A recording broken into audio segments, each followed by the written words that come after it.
ನಮಸ್ಕಾರ students, welcome back to my channel nurture minds. ಇವತ್ತು ನಾವು ಮುಂದುವರೆದ ಭಾಗವಾದ ಸಂಧಿಗಳನ್ನು ಕಲಿಯೋಣ. ಕನ್ನಡ ವ್ಯಾಕರಣದಲ್ಲಿ ಸಂಧಿಗಳು ಅಂದರೆ ಏನು ಅಂತ ನಾವು ಪ್ರೀವಿಯಸ್ ವಿಡಿಯೋದಲ್ಲಿ ನೋಡಿದ್ದೀವಿ.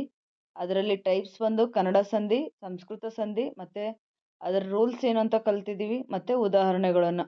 ಸೊ ಪಾರ್ಟ್ 1 ಅಲ್ಲಿ ನೀವು ಕನ್ನಡ ಸಂಧಿ ಬಗ್ಗೆ ನೋಡ್ಬೋದು. ಇದು ಪಾರ್ಟ್ 2 ಅಲ್ಲಿ ನಾವು ಸಂಸ್ಕೃತ ಸಂಧಿಗಳ ಬಗ್ಗೆ ಡಿಸ್ಕಸ್ ಮಾಡೋಣ.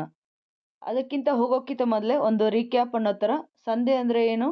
ಎರಡು ಅಕ್ಷರಗಳು ಕಾಲ ವಿಳಂಬವಿಲ್ಲದೆ ಅರ್ಥ ಕೆಡದಂತೆ ಸೇರುವುದೇ ಸಂಧಿ. ಅಂದರೆ ಎರಡು ವರ್ಡ್ ಜಾಯಿನ್ ಆಗಿ ಒಂದು ಪದ ಆಗುತ್ತೆ, ಅದರಲ್ಲಿ ಮೀನಿಂಗ್ ಚೇಂಜ್ ಆಗಲ್ಲ, ಏನು ಗ್ಯಾಪ್ ಇರಲ್ಲ. ಆ ಥರ ವರ್ಡ್ ಫಾರ್ಮ್ ಆದರೆ ಅದನ್ನು ನಾವು ಸಂಧಿ ಪದ ಅಂತ ಹೇಳ್ತೀವಿ.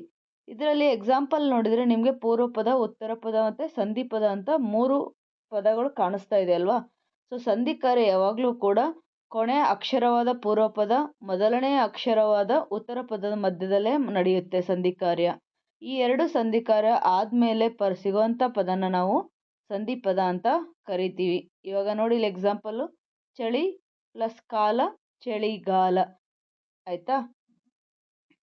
ಇದರಲ್ಲಿ ಮೇನ್ ಆಗಿ 2 ಟೈಪ್ಸ್ ಬರುತ್ತೆ, ಸ್ವರಸಂಧಿ ಮತ್ತು ವ್ಯಂಜನ ಸಂಧಿ ಅಂತ ಹೇಳ್ಬಿಟ್ಟು. ಸ್ವರಸಂಧಿ ಅಂದರೆ ಸ್ವರದ ಮುಂದೆ ಸ್ವರವು ಬಂದು ಸಂಧಿ ಕಾರ್ಯ ನಡೆದರೆ ಅದನ್ನು ನಾವು ಸ್ವರಸಂಧಿ ಅಂತ ಹೇಳ್ತೀವಿ. ಇವಾಗ ಪೂರ್ವ ಪದ, ಉತ್ತರ ಪದ ಅಂತ ನೋಡಿದ್ವಲ್ಲ, ಅವೆರಡೂ ಕೂಡ ಸ್ವರದಿಂದ ಮುಕ್ತಾಯವಾಗಿ, ಅಂದರೆ ಪೂರ್ವ ಪದದ ಕೊನೆಯಲ್ಲಿ ಸ್ವರ, ಉತ್ತರ ಪದದ ಆದಿಯಲ್ಲಿ ಸ್ವರ ಇದ್ದರೆ ಅದನ್ನು ನಾವು ಸ್ವರಸಂಧಿ ಅಂತ ಹೇಳ್ತೀವಿ. ಈಗ ಎಕ್ಸಾಂಪಲ್ ನೋಡಿ, ಮನೆ ಪ್ಲಸ್ ಅಲ್ಲಿ, ಮನೆಯಲ್ಲಿ ಅಲ್ವಾ? ಮನೆಯಲ್ಲಿ ನೇಯನ್ನು ಹೇಗೆ ಬರಿತೀವಿ ನಾವು? ನ ವ್ಯಂಜನ ಪ್ಲಸ್ ಏಕಾರ, ಅಂದರೆ ಎಂಡ್ ಆಗ್ತಾ ಇರೋದು ಏಕಾರದಲ್ಲಿ.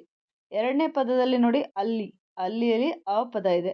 ಸೊ ಎ ಮತ್ತು ಅ ಸೇರ್ತಾ ಇದೆ, ಎರಡೂ ಕೂಡ ಸ್ವರ, ಅದಕ್ಕೆ ಇದು ಸ್ವರಸಂಧಿಯಲ್ಲಿ ಬರುತ್ತೆ. ಮನೆ ಪ್ಲಸ್ ಅಲ್ಲಿ, ಮನೆಯಲ್ಲಿ. ಅದೇ ಥರ ಎರಡನೇ ಎಕ್ಸಾಂಪಲು, ಊರು ಪ್ಲಸ್ ಎಡೆಗೆ, ಊರೆಡೆಗೆ, ಅಂದರೆ ಊಕಾರ ಜೊತೆಗೆ ಏಕಾರ ಸೇರಿ ಕೊನೆಗೆ ಏಕಾರ ಆಗ್ತಾ ಇದೆ. ಈ ಥರ ನಿಮಗೆ ಸ್ವರದ ಮುಂದೆ ಸ್ವರ ಬಂದು ಸಂಧಿ ಕಾರ್ಯ ನಡೆದರೆ ಅದನ್ನು ನಾವು ಸ್ವರಸಂಧಿ ಅಂತ ಹೇಳ್ತೀವಿ. ಅದೇ ಥರ ವ್ಯಂಜನ ಸಂಧಿ ಅಂದರೆ ಏನು?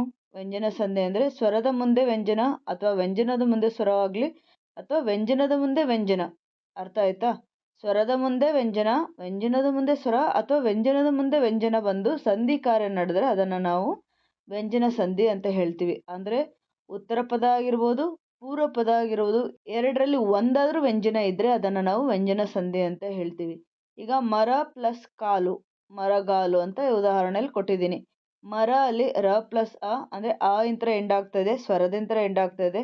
ಆದರೆ ಎರಡನೇ ಪದ ನೋಡಿ, ಉತ್ತರ ಪದ ಬಂದು ಕಾಲು, ಕ ಪ್ಲಸ್ ಆ ಆಗುತ್ತೆ, ಅಂದರೆ ಸ್ಟಾರ್ಟಿಂಗ್ ಬಂದು ಕ ವ್ಯಂಜನ ಬರುತ್ತೆ, ಅದರಿಂದ ಇದು ಸ್ವರದ ಮುಂದೆ ವ್ಯಂಜನ ಅನ್ನೋದು ಎಕ್ಸಾಂಪಲ್ಗೆ ಹೋಗುತ್ತೆ.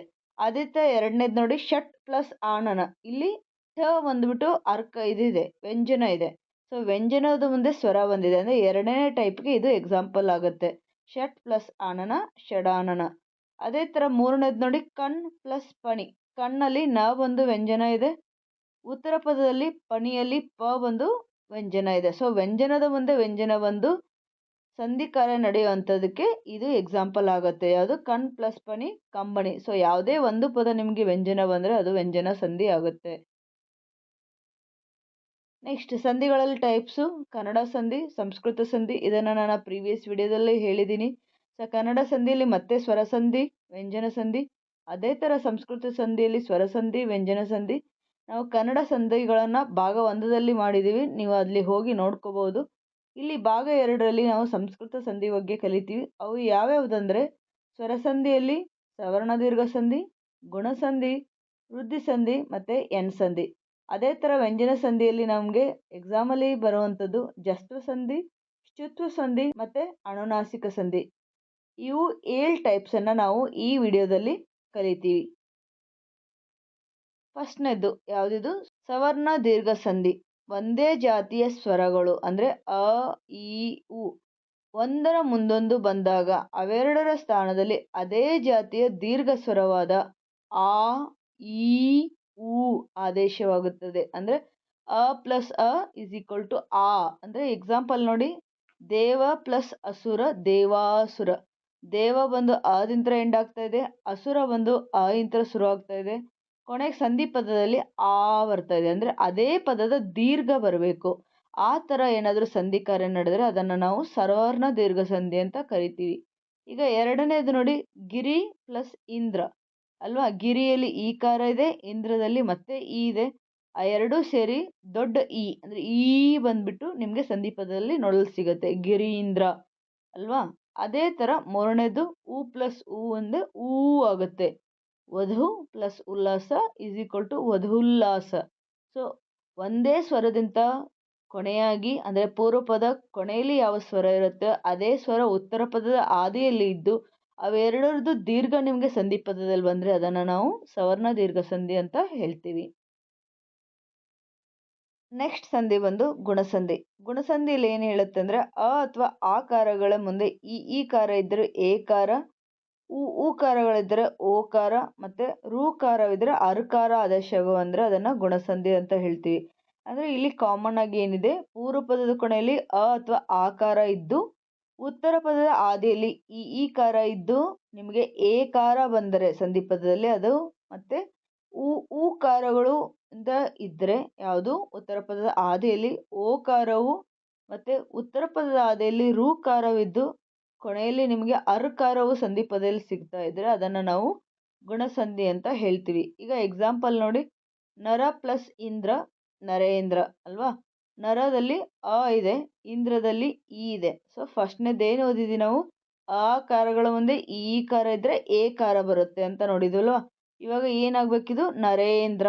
ಸೊ ಯಾವ ಕಾರ ಬಂದಿದೆ ಅಲ್ಲಿ, ಏ ಕಾರ ಬಂದಿದೆ. ಸೊ ಆ ಮುಂದೆ ಈ ಬಂದು ಏಕಾರ ಆಗಿ, ಆ ಮುಂದೆ ಊ ಬಂದು ಓಕಾರ ಆಗಲಿ ಅಥವಾ ಆ ಬಂದೆ ರೂ ಬಂದು ಅರ್ಕಾರ ಆದರೆ ಅದನ್ನು ನಾವು ಗುಣಸಂಧಿ ಅಂತ ಹೇಳ್ತೀವಿ. ರೆಸ್ಪೆಕ್ಟಿವ್ ಆಗಿ ಎಕ್ಸಾಂಪಲ್ ಇಲ್ಲಿ ನೋಡಬಹುದು ನೀವು. ಮಹಾ ಪ್ಲಸ್ ಉದಯ ಮಹೋದಯ. ಅದೇ ಥರ ದೇವ ಪ್ಲಸ್ ಋಷಿ ದೇವರ್ಷಿ. ಆ ಕಾರ ಮುಂದೆ ರೂಕಾರ ಬಂದಾಗ ನನಗೆ ದೇವರ್ಷಿ ಅರ್ಕಾರ ಬಂದಿದೆ ಇಲ್ಲಿ. ನಿಮಗೆ ಅರ್ಕಾರ ಅಂದರೆ ಇದು ರದು ಒತ್ತಕ್ಷರ ಸ್ಪೆಷಲ್ ಕೇಸಸಲ್ಲಿ ಬರುತ್ತೆ. ಒತ್ತಕ್ಷರ ಬಗ್ಗೆ ನಿಮಗೆ ತಿಳ್ಕೊಬೇಕಿದ್ರೆ ಕನ್ನಡ ಅನ್ನೋ ಪ್ಲೇ ಲಿಸ್ಟ್ ಇದೆ ನನ್ನ ಚಾನಲಲ್ಲಿ, ಹೋಗಿ ನೀವು ಅಲ್ಲಿ ನೋಡ್ಕೋಬಹುದು. ಮೂರನೇ ಸಂಧಿ ಒಂದು ವೃದ್ಧಿ ಸಂಧಿ. ಇಲ್ಲಿ ಅ ಅಥವಾ ಆಕಾರಗಳ ಮುಂದೆ ಐಕಾರಗಳಿದ್ದರೆ ಅದಕ್ಕೆ ಐಕಾರವು, ಔಕಾರಗಳಿದ್ದರೆ ಅದನ್ನು ಔಕಾರವು ಆದೇಶವಾಗಿ ಬಂದರೆ ಅದನ್ನು ವೃದ್ಧಿ ಸಂಧಿ ಅಂತ ಹೇಳ್ತೀವಿ. ಇವಾಗ ನೋಡಿ, ಏಕ ಪ್ಲಸ್ ಏಕ ಏಕೈಕ. ಸೊ ಪೂರ್ವ ಪದದ ಕೊನೆಯಲ್ಲಿ ಆಕಾರ ಇದೆ, ಉತ್ತರ ಪದದ ಆದಿಯಲ್ಲಿ ಏಕಾರ ಇದೆ, ಕೊನೆಗೆ ನಿಮಗೆ ಬರ್ತಾ ಇರೋದಿಲ್ಲಿ ಐಕಾರ. ಆ ಥರ ಏನಾದರೂ ಸಂಧಿ ಬಂದರೆ ಅದನ್ನು ವೃದ್ಧಿ ಸಂಧಿ ಅಂತ ಹೇಳ್ತೀವಿ. ಅದೇ ಥರ ಎರಡನೇದು ಕೂಡ ಒಣ ಪ್ಲಸ್ ಔಷಧಿ ಅಂತ ನಮಗೆ ಸೇರಿದಾಗ ಒಣೌಷಧಿ ಅಂತ ಆಗುತ್ತೆ. ಅಂದರೆ ಆಕಾರ ಓಕಾರ ಸೇರಿ ಔಕಾರ ಆಗುತ್ತೆ. ಇದು ವೃದ್ಧಿ ಆಗ್ತಾ ಇದೆ. ಸೊ ಇದನ್ನು ನಾವು ವೃದ್ಧಿ ಸಂಧಿ ಅಂತ ಹೇಳ್ತೀವಿ. ಒಂದ್ಸಲ ನೋಡೋಣ. ಆಕಾರ ಮುಂದೆ ಐಕಾರ ಇದ್ದು ಐಕಾರವು, ಆಕಾರಗಳ ಮುಂದೆ ಔಕಾರಗಳಿದ್ದರೆ ಔಕಾರವು ಆದೇಶವಾಗಿ ಬಂದರೆ ಆ ಸಂಧಿಯನ್ನು ನಾವು ವೃದ್ಧಿ ಸಂಧಿ ಅಂತ ಹೇಳ್ತೀವಿ.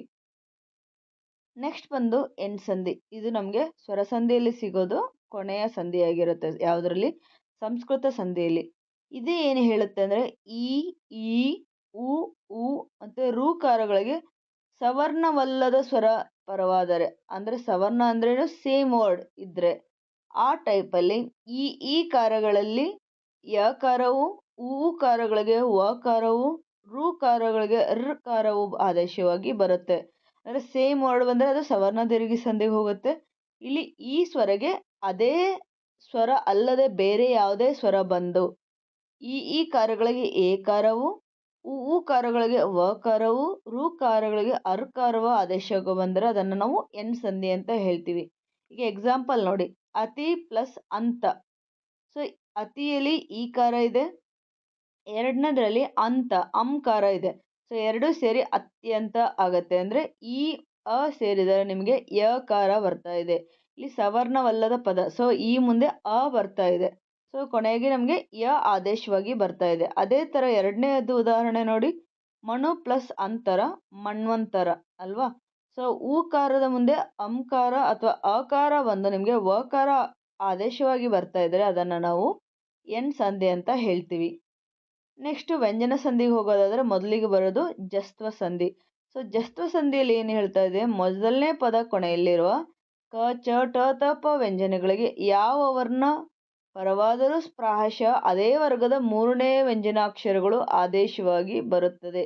ಅಂದ್ರೆ ಮೊದಲ ಪದ ಅಂದ್ರೆ ಏನು, ಪೂರ್ವ ಪದದ ಕೊನೆಯಲ್ಲಿ ಕಚಟತಪ ವ್ಯಂಜನಗಳಿದ್ದು ಉತ್ತರ ಪದದ ಅದಿಯಲ್ಲಿ ಯಾವುದೇ ಬಂದರೂ ಪರವಾಗಿಲ್ಲ, ನಿಮಗೆ ಕೊನೆಗೆ ಅದರದೇ ಫಸ್ಟ್ ಲೈನ್ಗೆ ಥರ್ಡ್ ಲೈನ್ ರೆಸ್ಪೆಕ್ಟಿವ್ ಆಗಿ ಅಂದ್ರೆ ಗ ಜ ಡ ದ ಬ ಆದೇಶವಾಗಿ ಬಂದ್ರೆ ಅದನ್ನ ನಾವು ಜಸ್ತ್ವ ಸಂಧಿ ಅಂತ ಹೇಳ್ತೀವಿ. ಇವಾಗ ನೋಡಿ ಎಕ್ಸಾಂಪಲ್, ವಾಕ್ ಪ್ಲಸ್ ದಾನ ಅಂದ್ರೆ ಕ ಅಲ್ಲಿ ವ್ಯಂಜನ ಇದೆ, ದಾನದಲ್ಲಿ ದ ಇದೆ. ಸೊ ಕಗೆ ದ ಬೇರೆ ಯಾವುದೇ ಬಂದರೂ ಕೂಡ ನಿಮಗೆ ಕೊನೆಗೆ ಸಿಗ್ತಾ ಇರೋದನ್ನು ವಾಗ್ದಾನ. ಅಂದ್ರೆ ಕ ಖ ಗ ಗಣದಲ್ಲಿ ಮೂರನೇ ಅಕ್ಷರ ಯಾವುದು ಗ, ಮೊದಲನೇ ಅಕ್ಷರ ಯಾವುದು ಕ. ಸೊ ಆ ಲೈನಲ್ಲಿರೋ ಮೂರನೇ ಅಕ್ಷರಗಳು ನಿಮಗೆ ಆದೇಶವಾಗಿ ಬರುತ್ತೆ. ಅದೇ ಥರ ಎರಡನೇದು ನೋಡಿ, ಷಟ್ ಪ್ಲಸ್ ಆನನ. ಸೊ ಟ ವ್ಯಂಜನ ಮುಂದೆ ಆ ಬರ್ತಾ ಇದೆ. ಟ ಟ ಡ ಡ ನ ಅಲ್ವಾ ನಾವು ಸ್ವರಮಾಲೆಯಲ್ಲಿ ಕಲಿಯೋದು ಅಥವಾ ವ್ಯಂಜನಗಳಲ್ಲಿ ಕಲಿಯೋದು. ಸೊ ಟಗೆ ಡ ಆದೇಶವಾಗಿ ಬರ್ತಾ ಇದೆ ಇಲ್ಲಿ ಷಡಾನನ. ಸೊ ಟಗೆ ಡ ಆದೇಶವಾಗಿ ಬರೋದಕ್ಕೆ ಇದನ್ನ ಜಸ್ತ್ವ ಸಂಧಿಗೆ ಉದಾಹರಣೆಯಾಗಿ ತೆಗೆದುಕೊಳ್ಬಹುದು. ಅದೇ ತರ ಮೂರನೇದು ನೋಡಿ, ಅಚ್ plus Adi is equal to ಅಜಾದಿ. ಚಗೆ ಜ ಬರ್ತಾ ಇದೆ ಇಲ್ಲಿ. ಸೊ ಇಲ್ಲಿ ಏನು ಎಲ್ಲ ಕಾಮನ್ ಆಗಿ ನಾವು ಅಬ್ಸರ್ವ್ ಮಾಡ್ತಾ ಇರೋದು, ಪೂರ್ವ ಪದದ ಕೊನೆಯಲ್ಲಿ ನಮಗೆ ವ್ಯಂಜನ ಸಿಗ್ತಾ ಇದೆ. ಸೊ ವ್ಯಂಜನದ ಮುಂದೆ ಸ್ವರ ಬರ್ತಾ ಇದೆ. ಸೊ ಇದು ಕೂಡ ವ್ಯಂಜನದ ಸಂಧಿಯಲ್ಲಿ ಇಂಪಾರ್ಟೆಂಟ್ ಸಂಧಿ, ಜಸ್ತ್ವ ಸಂಧಿ. ಮುಂದಿನ ಸಂಧಿ ನೋಡೋದಾದ್ರೆ ಅದು ಶ್ಚುತ್ವ ಸಂಧಿ. ಶ್ಚುತ್ವ ಸಂಧಿಯಲ್ಲಿ ಏನ್ ಹೇಳ್ತಾ ಇದೀವಿ ಅಂದ್ರೆ, ಸಕಾರ ತ ವರ್ಗಾಕ್ಷರಗಳಿಗೆ ಶಕಾರ, ಚ ವರ್ಗಾಕ್ಷರಗಳಿಗೆ ಪರವಾದಾಗ ಸಕಾರಕ್ಕೆ ಶಕಾರವು, ತ ವರ್ಗಕ್ಕೆ ಚ ವರ್ಗವು ಆದೇಶವಾಗಿ ಬಂದರೆ ಅದನ್ನ ನಾವು ಶ್ಚುತ್ವ ಸಂಧಿ ಅಂತ ಹೇಳ್ತೀವಿ. ಏನ್ ಹೇಳ್ತಾ ಇದೆ ಇಲ್ಲಿ ಅಂದ್ರೆ, ಸಕಾರ ತ ವರ್ಗಾಕ್ಷರಗಳಿಗೆ ಶಕಾರ ಒಂದು ನಿಮ್ಗೆ ಚ ವರ್ಗಾಕ್ಷರಗಳು ಪರವಾದರೆ, ಅದೇ ತರ ಸಕಾರಕ್ಕೆ ಶ ಬಂದ್ರೆ ತಗೆ ಚ ಬರುತ್ತೆ. ಈ ತರ ಏನಾದರೂ ಆದೇಶವಾಗಿ ಬಂದ್ರೆ ಅದನ್ನ ನಾವು ಶ್ಚುತ್ವ ಸಂಧಿ ಅಂತ ಹೇಳ್ತೀವಿ. ಈಗ ಕ್ಲಾರಿಟಿ ಬೇಕಾದ್ರೆ ನಮಗೆ ಉದಾಹರಣೆಗಳನ್ನ ನೋಡೋಣ. ಪಯಸ್ ಪ್ಲಸ್ ಶಯನ, ಪಯಶಯನ. ಸೊ ಸಗೆ ಯಾವುದು ಬರ್ತಾ ಇದೆ ಎಂಡಲ್ಲಿ ನಮಗೆ ಶ ಬರ್ತಾ ಇದೆ. ಯಾವುದು ಸಂಧಿ ಕಾರ್ಯ ಆದ್ಮೇಲೆ ಸಿಗುವಂತ ಪದದಲ್ಲಿ ಶ ಇದೆ. ಸೊ ಸಗೆ ಶಕಾರ ಬರ್ತಾ ಇದೆ. ಅದೇ ತರ ಎರಡನೇದು ನೋಡಿ, ಶರತ್ ಪ್ಲಸ್ ಚಂದ್ರ ಏನಾಗ್ತಾ ಇದೆ, ಶರಶ್ಚಂದ್ರ. ತ ಹೋಗಿ ನಮ್ಗೆ ಚ ಬರ್ತಾ ಇದೆ. ಅದೇ ಅಲ್ವಾ ಡೆಫಿನೇಷನ್ ಅಲ್ಲಿ ಇರೋದು, ತ ವರ್ಗಕ್ಕೆ ಚ ವರ್ಗವು ಆದೇಶವಾಗಿ ಬರುತ್ತದೆ. ಸೊ ತ ಅನ್ನೋದು ಇಲ್ಲಿ ಹೋಗ್ಬಿಟ್ಟು ಅದರ ಜಾಗದಲ್ಲಿ ಚ ಅನ್ನೋ ಪದ ಬರ್ತಾ ಇದೆ. ಮೂರನೇ ಪದ ನೋಡಿ, ಜಗತ್ ಪ್ಲಸ್ ಜ್ಯೋತಿ, ಜಗಜ್ಯೋತಿ. ಇಲ್ಲಿಯೂ ಕೂಡ ತಗೆ ಜ ಬರ್ತಾ ಇದೆ. ಸೊ ಅದೇ ತರ ನಾವು ನೋಡ್ಕೋಬೇಕಾಗತ್ತೆ. ಸೊ ಮೂರನೇದು ಅಥವಾ ಕೊನೆಯದು ಅನುನಾಸಿಕ ಸಂಧಿ.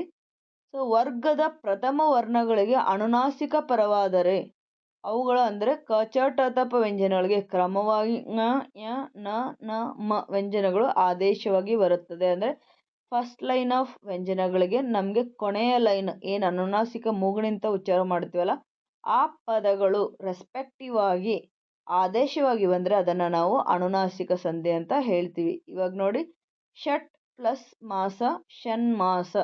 ಸೊ ಟದಲ್ಲಿ ಟ ಟ ಡ ಡ ನ ಅಲ್ವಾ, ಕೊನೆಯ ಅಕ್ಷರ ಒಂದು ನ ಇದೆ. ಸೊ ಟ ಜಾಗದಲ್ಲಿ ನ ಅಕ್ಷರ ಬಂದ್ರೆ, ಅದೇ ತರ ಎರಡನೇ ಎಕ್ಸಾಂಪಲ್ ನೋಡಿ, ದಿಕ್ ಪ್ಲಸ್ ನಾಗ, ದಿಗ್ನಾಗ. ಸೊ ಕದಲ್ಲಿ ನಮಗೆ ಕೊನೆಯ ಅಕ್ಷರ ಸಿಗೋದು ಂಗ ಅಲ್ವಾ, ಇಲ್ಲಿ ಕಗೆ ಂಗ ಬರ್ತಾ ಇದ್ರೆ ಅದನ್ನ ನಾವು ಅನುನಾಸಿಕ ಸಂಧಿ ಅಂತ ಹೇಳ್ತಾ ಇದೀವಿ. ಅಂದ್ರೆ ವ್ಯಂಜನದಲ್ಲಿ ಫಸ್ಟ್ ಲೈನ್ಗೆ ಕರೆಸ್ಪಾಂಡಿಂಗ್ ಆಗಿರೋ ಲಾಸ್ಟ್ ಲೈನ್ ಪರವಾಗಿ ಬಂದರೆ ಸಂಧಿ ಕಾರ್ಯ ಆದ್ಮೇಲೆ ಅದನ್ನ ನಾವು ಅನುನಾಸಿಕ ಸಂಧಿ ಅಂತ ಹೇಳ್ತೀವಿ. ಸೊ ಇದನ್ನ ಪ್ರಾಕ್ಟೀಸ್ ಮಾಡಿ. ಸುರಾಸುರ, ಮಹೇಶ್ವರ, ಜಾತ್ಯತೀತ. ಸೊ ಈ ಮೂರನ್ನ ಬಿಡಿಸಿ ಮತ್ತೆ ಅದು ಯಾವುದು ಸಂಧಿ ಅಂತ ಹೇಳಿ ನಿಮ್ಮ ಕಮೆಂಟಲ್ಲಿ, ಅಂದರೆ ಕಮೆಂಟ್ ಯುವರ್ ಆನ್ಸರ್ಸ್. ಎಕ್ಸಾಮಲ್ಲಿ ಯಾವ ಥರ ಕೇಳ್ತಾರೆ ಅಂದರೆ, ಕೊಟ್ಟಿರೋ ಪದದಲ್ಲಿ ಯಾವ ಸಂಧಿ ಆಗಿದೆ ಅದನ್ನು ಬಿಡಿಸಿ ಬರೆಯಿರಿ, ಅಂದರೆ ವಿಚ್ಛೇದ ಮಾಡಿ ಬರೆಯಿರಿ ಅಂತ ಹೇಳ್ತಾರೆ. ವಿಚ್ಛೇದ ಮಾಡಿ ಸಂಧಿ ಹೆಸರನ್ನು ಹೆಸರಿಸಿ ಅಂತ ಹೇಳ್ತಾರೆ.